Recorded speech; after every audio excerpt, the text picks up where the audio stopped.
here with Basil Alnafori from Bat Improv. Hello, Basil. Hi, Corey. How you How doing? are you today? I'm pretty good. It's the end of a working day, so I'm happy. It's the end of a working day, and we're looking ahead to a show that you're directing next month. And I would love for you to tell us about your show. Yeah, so I'm directing a show called Improvised Arabian Nights. We are telling stories like A Thousand and One Nights, like the famous book that is from you know like kind of originated all over like that Silk Road. So telling the anthology of stories that kind of were created there. So I've kind of taken the book and I've tried to kind of distill it into a format and like a genre, and then perform that on an improv stage. So Beautiful. that's kind of what I'm working on. Great. So let's just kind of from the basics for people who don't know sort of the general format of either the classic literature to the improv show. Like, what is an audience in for with this kind of show? So the cool thing about Arabian Nights is like it's a lot about stories. So stories is like play an essential role in the format.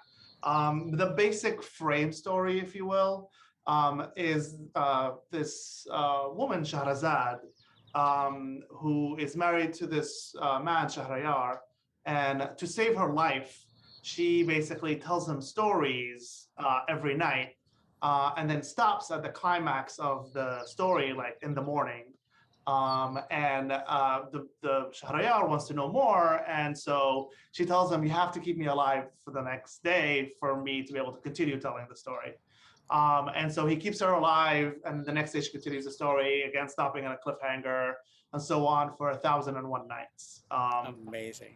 Yeah. Amazing. And so the improvised version, where do we depart from the classic and where does the improvised storytelling use that? Right. So we kind of use that frame story of Shahrazad and Shahrayar to, kick us off into the improvised stories. So we get a title from the audience that is the title of the Arabian tale, and then we like Shahrazad starts narrating it, and then we jump into the action, and then that's when the improv starts happening. It's a magical world, so we kind of try to borrow from the book to be able to we'll have worlds of like animals and like jinns and travel and like magic and comedy and love and like even horror, like all these different like subgenres that kind of emerge from there. Nice. Is anything off limits, like kinds of stories that we might see?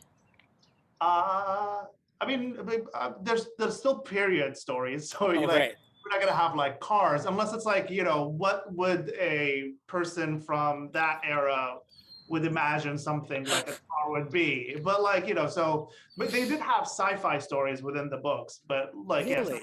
yeah. So they're like their concept of sci-fi, right? Whatever Their that meant their futurism or their science fiction to the science of the period. of the period, exactly. Yeah. So Genius. so that Perfect. would be the only things that I would think are like not we would not tell, but I love it. everything is on the table, honestly, other than the fact that it was period. I love it. And is there going to be any carryover from show to show or week to week, or will it be a completely new story each week? Like, will there be a story that ends one show and begins the next, or no? That's a good idea. The format will be there will be 2 nights in each show, and so like you'll have that cliffhanger at the end of one night. Maybe I'm Mm. saying too much, but so it'll be like you'll kind of get the sense of like these 2 nights, but then we'll probably try to wrap the show at one night and then start another. I mean, part of the challenge is we have different performers every night, which is wonderful because we get to see a lot of different people and Right. have their interpretation of the genre and the format. But then you can't. It's kind of hard to carry over stories. That's true. I was just worried if the story ended that someone would have to die. No, we'll try to keep death to a minimum. Although death is a Okay. big part of it. I hope so. I hope so. All Yeah. right. So when does it start and when can people see the show? So Arabian Nights, Improvised Arabian Nights. Improvised Arabian Nights is going to be every Saturday in March. So the 6th, the 13th, the 20th, and the 27th. Perfect. And they can, of course, go to improv.org to get more information, buy tickets, and see this incredible format that you developed. I developed, yeah. Yeah, I developed it 2009, so it's been like 12 years now in the making. So excellent. yeah, Well, thank you for telling us all about it, and I can't wait to see the shows. thank you, Corey.